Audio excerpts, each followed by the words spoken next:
पिछले जन्म के संस्कार इस जन्म में आदत बन जाते हैं। इस जन्म की आदतें अगले जन्म में फिर संस्कार बन जाएंगी। फिर अंत कहां है? अंत है इस बात में, इस सत्य को जान लेने में कि तुम संस्कार नहीं हो, तुम आदत नहीं हो। अंत है इस सत्य के प्रति जाग जाने में कि तुम पृथक हो। अंत है होश में, अंत है साक्षी भाव में।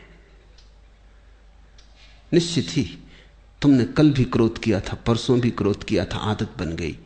आज किसी ने जरा सा उकसा दिया, अंगारा तो था ही भीतर, रोज रोज संभाला था, हो गई। राख भी जमी थी तो बस ऊपर जरा सी परत थी, किसी ने फूंक मार दी, परत झड़ गई, अंगारा बाहर आ गया, तुम क्रोध से भर गए। आज तुम क्रोध करोगे, कल के लिए फिर और तैयारी हो गई। ऐसे रोज रोज तुम अभ्यास बनाते जाओगे, संस्कार गहन होता जाएगा। और जितना संस्कार गहन हो जाएगा उतने ही तुम यंत्रवत हो जाओगे। कोई भी तुम्हारी बटन दबा दे तो क्रोध करवा दे, कोई भी तुम्हारी बटन दबा दे तो तुम प्रसन्न हो जाओ। कोई भी झुक के नमस्कार कर ले, तुम्हारी प्रशंसा कर दे तो तुम गदगद। कोई जरा गाली दे दे तो तुम जार जार। तुम यंत्रवत हो जाओगे और बटने लोगों को पता हो जाती। सबको पता है एक दूसरे की बटने, कहां से दबा दो कि सब ठीक हो जाता है, कहां से दबा दो कि सब गड़बड़ हो जाता है। तुम मशीन हो क्या या मनुष्य हो? मनुष्य होने का इतना ही अर्थ है कि कोई तुम्हारी क्रोध की बटन दबाए चला जाए, लेकिन तुम कहते हो नहीं करना, तो बटन दबती रहती। वो आदमी थक जाता, लेकिन तुम क्रोध नहीं करते। तुम कहते हो मैं अपना मालिक हूं, जब करना चाहूंगा करूंगा, जब न करना चाहूंगा नहीं करूंगा। प्रतिक्रिया और क्रिया में यही फर्क है। प्रतिक्रिया में दूसरा मालिक है, तुम नहीं, और क्रिया में तुम मालिक हो, दूसरा नहीं। और बड़े मजे की बात है, प्रतिक्रिया बांधती है, क्रिया मुक्त करती है। जो अपने कर्म का मालिक है उसके कर्म का कोई संस्कार नहीं बनता, और जो अपने कर्म का मालिक नहीं है, जो प्रतिकर्म करता है, रिएक्ट होता है सिर्फ, उस आदमी के जीवन में बंधन बनते चले जाते हैं। रोज रोज जाल मजबूत होता चला जाता है। आखिर में तुम पाते हो तुम तो बचे ही नहीं, आदतों का एक ढेर, मुर्दा ढेर, जिसमें से जीवन कभी का उड़ चुका। पक्षी तो जा चुका है जीवन का बहुत पहले, कटघरा छूट गया है, पिंजड़ा छूट गया है। जागो इसके पहले की देर हो जाए और आदतों से मुक्त होना शुरू करो। मैं तुमसे ये नहीं कह रहा कि बुरी आदतों से मुक्त हो जाओ और भली आदतें बना लो। तुम्हारे महात्मागण तुमसे यही कह रहे हैं। वो तुमसे कहते हैं बुरी आदतें छोड़ो, अच्छी बनाओ। मैं तुमसे कहता हूं आदत छोड़ो। बुरी और अच्छी आदत से कोई फर्क नहीं पड़ता। लोहे का हो पिंजड़ा की सोने का, क्या फर्क पड़ता है?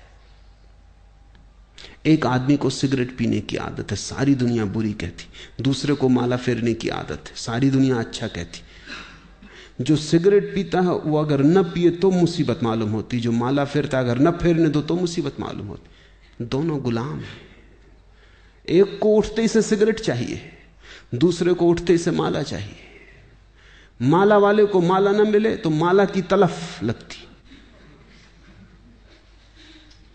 सिगरेट वाले को सिगरेट ना मिले तो सिगरेट की तलफ लगती। ऐसे बुनियाद में बहुत फासला नहीं है। सिगरेट भी एक तरह का माला फेरना है।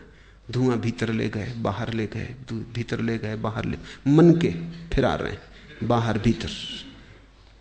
धुएं की माला है, जरा सूक्ष्म है।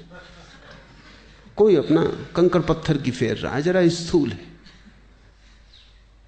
असली सवाल आदत से मुक्त होने का है। मैं ये नहीं कह रहा हूं कि माला मत फेरो, मैं ये भी नहीं कह रहा हूं कि सिगरेट पियो।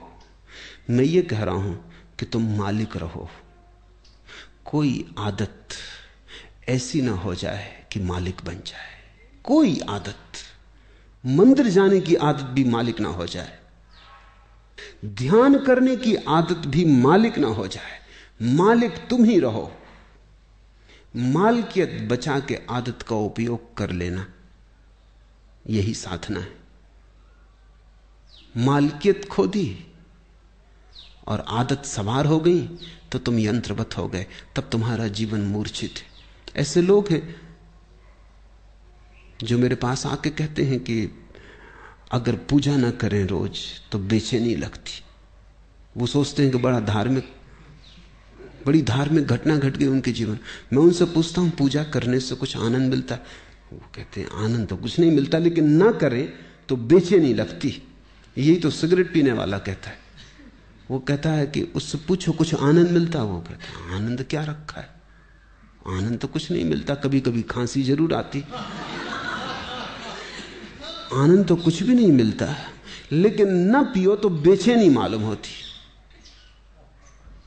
इसे तुम थोड़ा सोचो।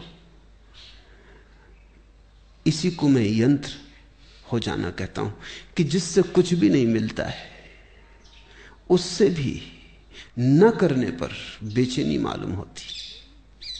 उपलब्ध कुछ भी नहीं होता है, पाने को कुछ भी नहीं है, लेकिन छोड़ने में मुसीबत है, क्योंकि आदत ने पकड़ा है। अब आदत इतना ही कर सकती है, करो तो कुछ ना मिले, ना करो तो कुछ खोता मालूम पड़े। अब ये बड़े मजे की बात है, जिस चीज को करने से कुछ नहीं मिलता उसको ना करने से खोएगा कैसे? कुछ खोता नहीं, सिर्फ पुरानी आदत, पुरानी लकीरों पर न चलने से अड़चन मालूम होती। मैं एक बहुत बड़े वकील को जानता था। उनकी आदत थी कि जब भी वो अदालत में खड़े होते, पैरवी करते, बड़े वकील थे, अंतर्राष्ट्रीय ख्याति के थे, लंदन और पेकिंग और दिल्ली 3 जगह उनके दफ्तर थे। तो उनकी आदत थी कि वो अपने कोट का बटन घुमाने लगते थे जब अटक जाते। सभी की होती, कोई अपना सिर खुजलाने लगता है, कोई कुछ करने लगता है। उस आदत का भी वैसा ही उपयोग है जैसे बटन दबाने का। तो अगर जब भी उनके विचार उलझ जाते या कोई उत्तर न सूझता तो वो कोट का बटन घुमाने लगते। घुमाने से कुछ मिलता था ये तो पक्का पता नहीं, क्योंकि कोट का बटन घुमाने से क्या मिलेगा। और जिसकी बुद्धि उलझी हुई हो, समझ में ना आ रहा हो, वो कोई कोट के बटन घुमाने से कुछ बात समझ में आ जाएगी। लेकिन विरोधियों को यह बात दिखाई पड़ गई कि वो जब भी उलझ जाते हैं तो बटन घुमाते। एक बड़ा मुकदमा था, एक बड़ी स्टेट का मुकदमा था प्रिवी काउंसिल में, लाखों का मामला था। तो विरोधी वकील ने उनके सोफर को मिला लिया, कुछ पैसे दिए और कहा कि तू इतना करना, उनके कोट के ऊपर का बटन तोड़ देना। तो वो जब अदालत में अपना कोट लेके हाथ में रख के आए तो वो बटन नदारद था। तो उस वक्त उन्होंने देखा भी नहीं, कोट डाल लिया। जब वो पैरवी करने लगे और वक्त आया, हाथ कोट के बटन पर गया, बस सब गड़बड़ हो गया। जैसे मस्तिष्क ने सांस छोड़ दिया, कुछ सूझबूझ ही ना रही, चक्कर सा मालूम हुआ, बैठ गए। पहला मुकदमा हारे वो मुझसे कहते थे कि उस बटन से मुझे मिला तो कभी कुछ नहीं, लेकिन गंवाया मैंने बहुत। उस बटन के घुमाने से कुछ मुझे सूझबूझ आती थी ऐसा भी नहीं था, लेकिन बटन न पाके बस मैं समझ ही ना पाया कि अब क्या करूं। हाथ से जैसे कोई हथियार छूट गया। भरोसा किए बैठे थे और वक्त पर जिस पे भरोसा था वो दगा दे गया।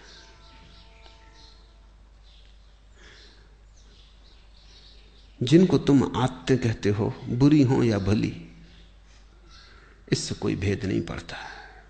सब आदतें मालिक हो जाएं तो बुरी हैं, तुम मालिक रहो तो कोई आदत बुरी नहीं। गुलामी बुरी है, मालकियत भली है। मेरी परिभाषा यही है। संस्कार बन रहे हैं प्रतिपल, आदतें निर्मित हो रही हैं। तुम जरा दूर खड़े रहो, तुम अपनी मालकियत मत खो। निश्चित जीवन में आदतों की जरूरत है। अगर आदतें न हो तो जीवन बहुत कठिन हो जाएगा। आदतें जीवन को सुगम बनाती। तुम टाइपिंग सीखते हो या कार चलाना सीखते हो, अगर आदत ना बने और रोज रोज फिर वहीं खड़े हो जाओ जहां पहले दिन खड़े हुए थे, फिर देखने लगो कि अब टाइप करने का फिर मौका आया, फिर सीखो, या कार चलाने का फिर नौबत आ गई, अब फिर से सीखो, तो जिंदगी बहुत असंभव हो जाए। तुम कार चलाना एक बार सीख लेते हो, आदत बन गई, फिर हाथ ही काम किए चले जाते हैं, फिर तुम्हें ध्यान भी देने की जरूरत नहीं होती। ठीक ठीक ड्राइवर गीत भी गुनगुना लेता है, बात भी कर लेता है, रेडियो भी सुन लेता है, और कुछ तो ड्राइवर ऐसे हैं कि झपकी भी ले लेते और गाड़ी चलती रहती। जीवन में आदत की जरूरत है, बस ध्यान इतना ही रखना जरूरी है कि आदत मालिक ना हो जाए। मालिक तुम बने रहो तो संसार में कुछ भी बुरा नहीं। स्वामित्व तुम्हारा हो तो संसार में सभी कुछ अच्छा है। स्वामित्व खो जाए, तुम गुलाम हो जाओ, तो वो गुलामी चाहे कितनी ही कीमती हो खतरनाक है। हीरे जवाहरात लगे हों सींखों पर, जंजीरों पर, तो भी उनको आभूषण मत समझ लेना, वो खतरनाक है, वो महंगा सौदा है। अपने को गंवा के इस जगत में कमाने जैसा कुछ भी नहीं। हाँ, अपने को बचा के जितना खेल खेलना हो खेल ले सकते हो। जब परमात्मा ही लीला कर रहा है तो तुम क्यों परेशान हो? लेकिन परमात्मा मालिक है, और जब तुम भी अपनी आत्माओं और संस्कारों के मालिक हो जाओगे तो तुम भी अपने छोटे से संसार में परमात्मा हो जाते हो। बुद्ध ने इसी को होश कहा है कि सब करना लेकिन होश पूर्वक करना। कदम भी उठाना तो होश पूर्वक उठाना, उठना बैठना लेटना होश पूर्वक। कोई भी चीज बेहोशी में मत करना। अगर तुम होश को साधते रहो तो आदत तो बनती रहेगी, आदत का तुम उपयोग करते रहोगे, लेकिन आदत के पीछे होश की धारा भी बह रही है। चैतन्य का दिया भी जल रहा है, वो भी निर्मित हो रहा है, उसकी भी सघनता बढ़ रही, उसका भी प्रकाश गहन होता जा रहा है। जीवन में सिर्फ आदतें ही आदतें रह जाएं तो आत्मा खो जाती है। आदतों के पीछे तुम भी रहो अलग पृथक, और इतनी तुम में मालकियत हो कि किसी आदत को अगर तुम छोड़ना चाहो तो इसी क्षण छोड़ दो, लौट के दोबारा सोचने की जरूरत भी ना पड़े। मैंने सुना है कि जब पहली दफा उत्तर ध्रुव पर यात्री पहुंचे तो वो एक बड़ी मुसीबत में पड़े। 3 महीने का भोजन था, वो चुक गया, और कोई 15-20 दिन उन्हें भूखे उपवास में गुजारने पड़े। कभी मछली पकड़ लेते तो ठीक, कभी ना पकड़ पाते तो मुश्किल। जहाज उलझ गया, बर्फ में फंस गया। लेकिन उन यात्रियों का जो कैप्टन था, उसको सबसे ज्यादा जो मुसीबत आई वो भोजन की नहीं थी। लोग बिना भोजन के रहने को तैयार थे, यात्रियों का दल। सिगरेट की सबसे ज्यादा मुसीबत खड़ी हुई। सिगरेट खत्म हो गई तो लोगों ने जहाज की रस्सियां काट काट के पीना शुरू कर दी। कैप्टन घबराया, उसने कहा अगर 20 दिन ये सिलसिला रहा तो फिर हम कभी वापस ना पहुंच पाएंगे। तुम रस्सियां ही काटे डाल रहे तो ये जहाज आगे कैसे बढ़ेगा, ये पाल गिर जाएंगे। मगर लोग इतने दीवाने सिगरेट पीने के लिए कि कैप्टन करे भी क्या। एक आदमी, बाकी सब सिगरेट पीने वाले, उनका करो भी क्या। वो रात को चोरी से काट लें, इधर उधर से काट लें। जब ये जहाज लौट के किसी तरह आया और इसकी अखबारों में खबर छपी तो एक आदमी ने अमेरिका में ये अखबार पढ़ते वक्त अपनी सिगरेट भी पी रहा था, अखबार भी पढ़ रहा था। उसे अचानक ये बात अजीब सी लगी कि लोग गंदी रस्सियां काट काट के पी गए। वो भी चेन स्मोकर था। उसने सोचा, हाथ में सिगरेट थी, उसने सोचा कि क्या यही गति मेरी होती है अगर मैं भी उनके साथ होता? क्या मैं भी रस्सियां काट के पी जाता? एक क्षण उसे ख्याल आया, उसने सिगरेट एस्ट्रे पर रख दी और उसने कहा अब इसको तभी उठाऊंगा जब मेरी ऐसी दशा आ जाए कि मुझे लगे अब मैं गंदी रस्सियां भी पी सकता हूं, नहीं तो नहीं उठाऊंगा। 20 साल बीत गए, वो सिगरेट अपनी टेबल पर ही रखे रहा। लोग उससे पूछते भी कि आधी जली सिगरेट यहां क्यों रखी। वो कहती कि इसको मुझे उठाना है किसी दिन, लेकिन उसी दिन उठाऊंगा जिस दिन मेरी पीड़ा ऐसी हो जाएगी कि आदत बड़ी और मैं छोटा हो जाऊंगा। लेकिन मैं प्रतीक्षा कर रहा हूं, वो घड़ी आती नहीं। 20 साल बीत गए, मैंने 20 साल से सिगरेट नहीं पी है और याद भी नहीं आई है। मैं याद करने की कोशिश कर रहा हूं कि कभी भी आ जाए, क्योंकि मैं जानना चाहता हूं किस मुसीबत में जहाज के लोगों को रस्सियां पीनी पड़ेंगी। लेकिन वो कभी ना आई। उसने अपना संस्मरण लिखा, मैं संस्मरण पढ़ रहा था। उसने संस्मरण में लिखा है कि मैं समझ नहीं पाता कि क्या बात हो गई, क्योंकि पहले भी मैंने कई बार सिगरेट छोड़ना चाहिए थी लेकिन नहीं छोड़ सका था। कई बार छोड़ी भी थी तो 2 दिन के बाद फिर पीने लगा था। लेकिन क्या हुआ? अब तो मैं छोड़ा भी नहीं था, सिर्फ प्रतीक्षा कर रहा हूं कि जब भी आदत पकड़ लेगी और झकझोर डालेगी तो पीऊंगा।